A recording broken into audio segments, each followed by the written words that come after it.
Hello, friends. How you doing this morning? So I've been lucky enough to be invited to speak at another real estate meetup this evening. This one happens to be out in Fresno, so I'm happy to go out there, look at some projects, and talk to new investors this evening. Should be a lot of fun.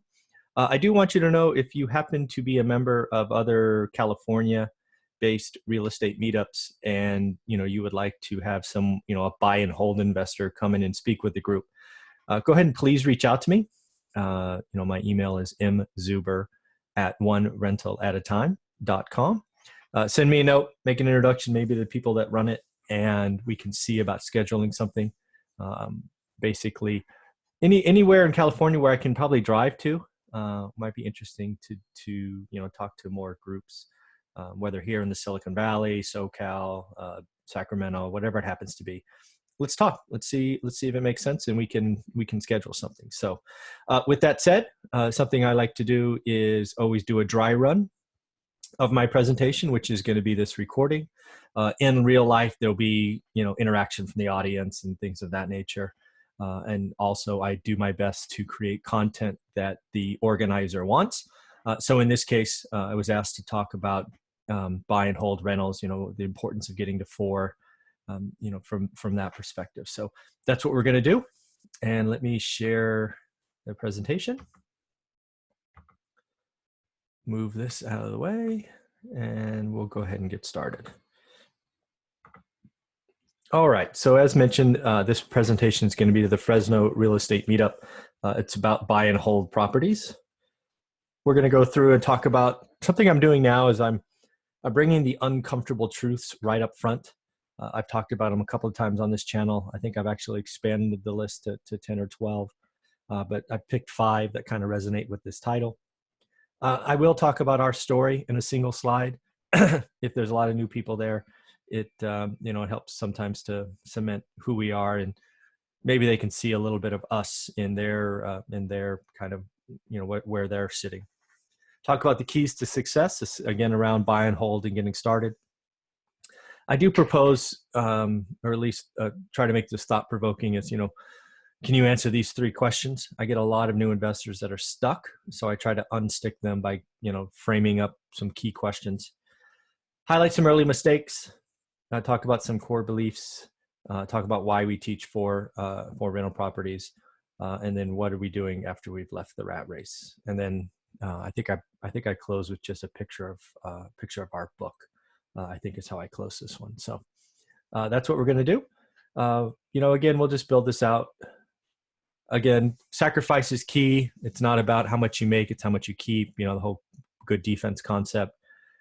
I think it's important to understand you only need to be good at one part of this business. I think too many new investors get distracted by lots of different things, wholesaling, flipping, door knocking, whatever it happens to be.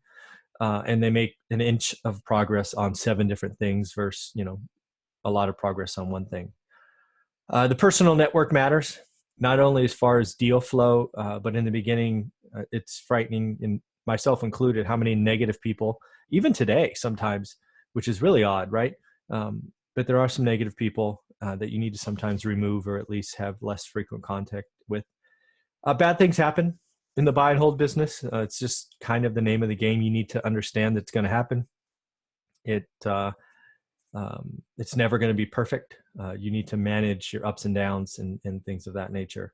And then lastly, and most importantly, anyone can be successful. I have been lucky enough to speak with teenagers, ex-cons, felons, people starting in their 50s, single ladies. It just doesn't matter, right? Real estate doesn't care who you are. It doesn't care about your history.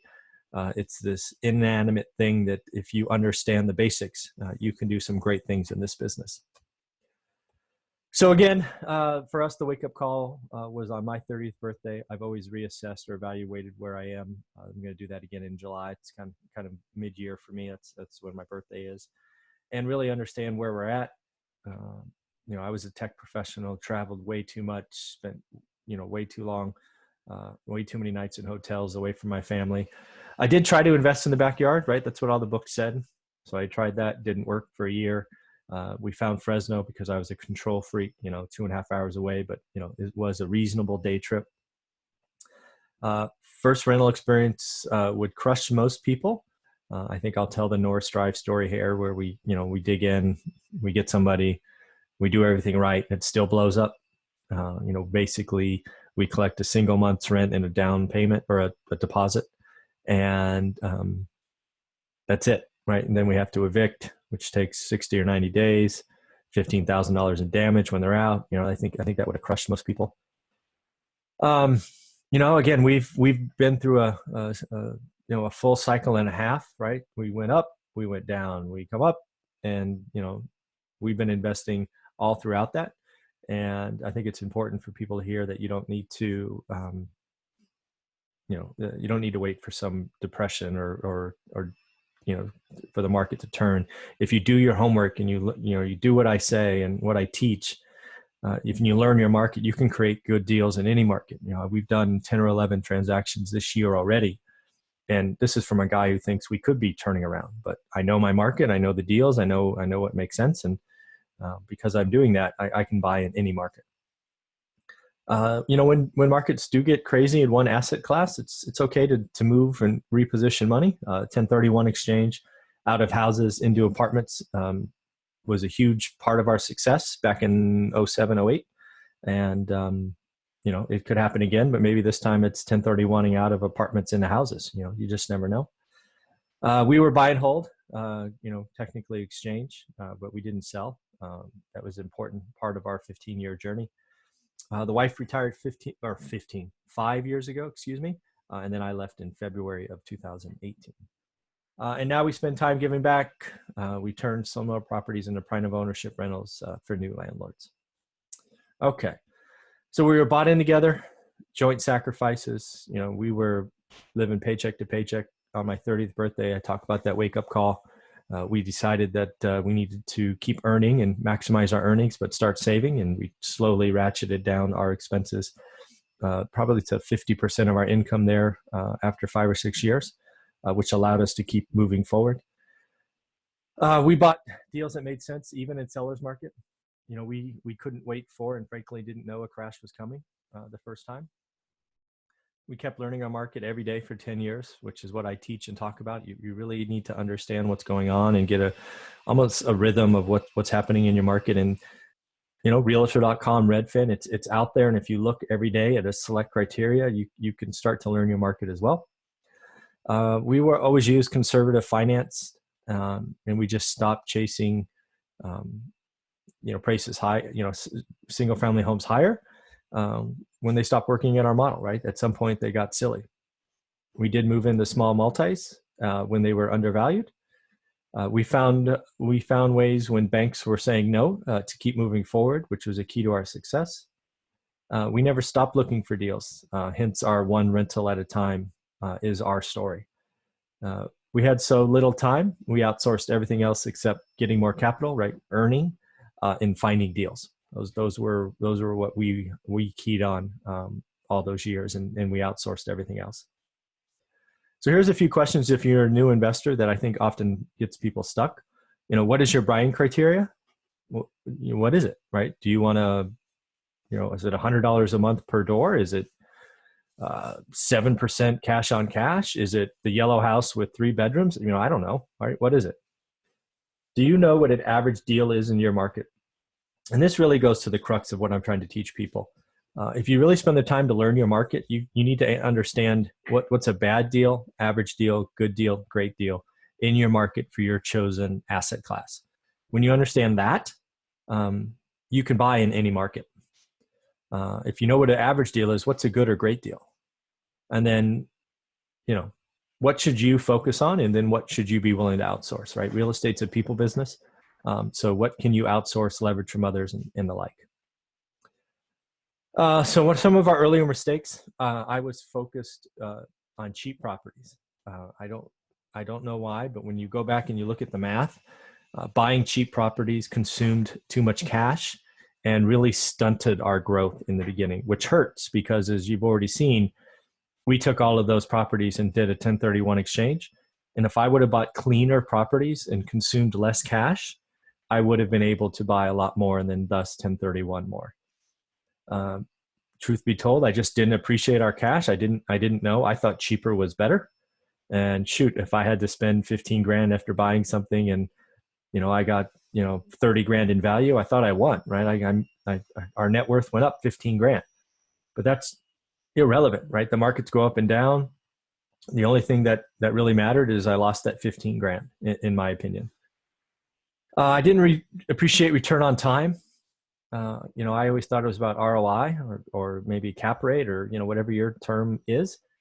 For me, again, because I was that full-time employee all over the world, I should have been thinking more return on time. And again, cheap properties not only consumed cash, but they consumed a lot of time. Another one I made a mistake is that banks would be conservative. I created this concept of no alligators, and I did that because the first property we bought was fine, but we did do a cash out refi, and I assumed the bank would be conservative and not let me turn something into negative cash flow. And boy, was I wrong. That bank gave us, we took the maximum, which again, we thought was conservative. It was not. So we took an asset that was saying producing $200 a month in net positive cash flow, net of all fees, and it became negative 200. But boy, they gave us, I don't know, 50 grand or something. That's a huge mistake, right? Your basic, lots of people made that mistake, and that's why a lot of people lost. It's fair to say we did take that 50K and bought more properties. So if you blend the average across our portfolio, we were fine. But that first property was never positive again, and it hurt every month. So we were happy to do a 1031 exchange a few years after. We didn't really appreciate that a market could take an asset class to ridiculous highs. And that really, for us, was single family homes. That Norris Drive story starts at 100 and goes to 260, but the rent never moved. And that's just crazy. So it allowed us to move equity into apartment buildings back in the late 2000s. So again, you must have your significant other on board. It is paramount to this. They can't be kind of in, kind of out, or else something's going to blow up. Because unfortunately, I can only promise you a few things here, and that's if you're in the buy and hold business, specifically buy and hold landlord, eventually something bad's going to happen. Maybe a tenant, maybe something breaks, maybe Mother Nature, who knows? But something bad's going to happen. Never buy or create an alligator. All right, we never bought one, but we did create one via that cash out refi we spoke about. I do believe in live where you want, but buy where the numbers make sense. I shared earlier, we tried to invest in our backyard for a year. It just didn't work. So if we really wanted to use real estate, we needed to do something else, and hence Fresno. I do believe you need to protect yourself when you buy. If you think of the monopoly board, right? You don't typically, create the maximum cash flow by buying Park Place and Boardwalk. Right, we like to buy below the median, and we don't let our ego tell us to buy higher class stuff. I do think there's basically three differences of stuff in the market, and now you can split hairs between them. But there's basically properties that are boarded up or should be boarded up and not lived in, but maybe they are. These are ones that new investors, for the most part, shouldn't play with unless maybe they're a contractor or something of that nature. There's the well-used but rented. This is what I focused on buying in the beginning, and I've already mentioned I called them cheap properties that consume too much cash and too much time, and frankly were the wrong purchases for us in the beginning, given our time and dollar constraints. And then there's the clean properties, which I now call pride of ownership. Some people call turnkey. These are things that would have been better for me to purchase in the beginning. I do believe I've created only a couple of things that are unique in this, and one of them is this acronym CRAP. It stands for cash rich, asset poor. You can't, I don't believe you get to a comfortable retirement just by saving cash. You need to own assets that are protected by inflation, that produce income, tax advantage, all that good stuff. You need to always leverage conservative financing. This is what some people forget, especially if you've been investing for only the last 5 to 7 years where it's been a great market. Eventually markets turn. And if you can't hold through the downturn because your financing is maybe variable or over leveraged, I've seen people worth $10 million be destroyed in 9 months because their financing was over leveraged. And once the first domino fell, they couldn't stop it. I think you need to focus on one thing as an investor. Real estate investing, if you watch Facebook, social media, any of that, you can see lots of people being wildly successful. If you're following what I do, buy and hold, or anything, but you have a full-time job, just focus on one thing, get good at one thing, and move on from there. Don't never forget that real estate's a people business. I sometimes, in the beginning thought it was all about trying to create the magic Excel spreadsheet, and boy, was I wrong. So why 4 rentals? I've made the mistake over the years of telling our big story and talking about hundreds of units, and people are excited for you and they want to take a picture with you and all of that, but when they get to the car with their significant other, it's like, nope, we can't do that. And that's my fault, right? I failed when I do that. I think if you don't know already, financing for investment properties are relatively easy. So I just like pitching the idea, hey, let's get to 4. I do believe 4 rentals can change your life, and thus, you should at least set a goal of getting to 4. Once you're at 4, you can decide if you're done. Maybe you want to get to 10. It's your choice. So what do we do now? We're still adding to our portfolio of long-term holds. We're probably never going to stop this. We do now generally focus on seller financing. It's just a way to get creative, help them, help us. We are looking to build relationships with people in Fresno all the time. So if you're a bird dog or a wholesaler, or you want to meet a cash buyer, let's talk. It's one of the reasons I love to talk to Fresno groups is because I never know who's going to bring me a deal. We are finding slumlord properties today. Again, we've done 10 or 11 already this year, and we spend 40 to 80 grand turning those around. And we currently have 8 projects in flight. We do give back. We do have a YouTube channel called One Rental at a Time. If you haven't subscribed, please do so. Hit that like button or ring the bell. We do have a self-published book about our 15-year journey through one of the craziest real estate cycles of all time. That's often a good read, I'm told, and people get excited about it. And then lastly, I do have a course that talks about how to create and hone your skills of finding deals in your market. It's called How to Get Started One Rental at a Time. It is online. It's $199.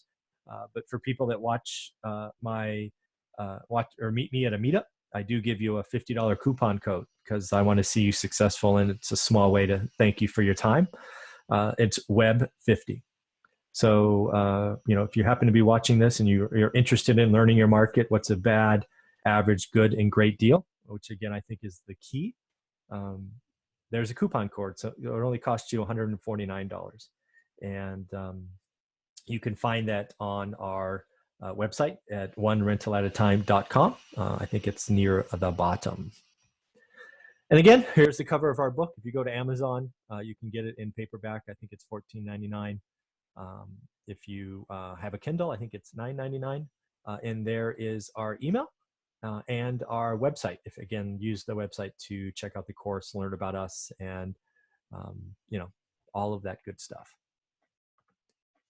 All right, so thank you for watching. That was just a dry run. I went through a little quicker than I'll go in person. This is probably going to be a 45-minute to 60-minute presentation at this meetup.